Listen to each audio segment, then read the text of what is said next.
unbox these new glasses. So, let's see what's in. Let's see these glasses.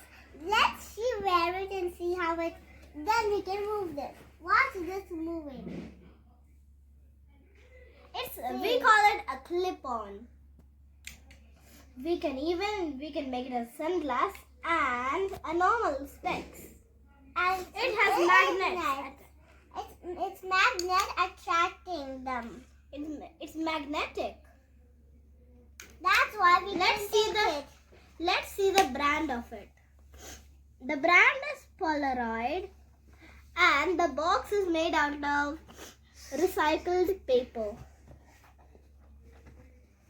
It's very useful, and when you go to school, you can keep these at home, and then when you come back, if you're OT, maybe your parents can bring it, and then you can wear it along with the specs while going home. Yeah.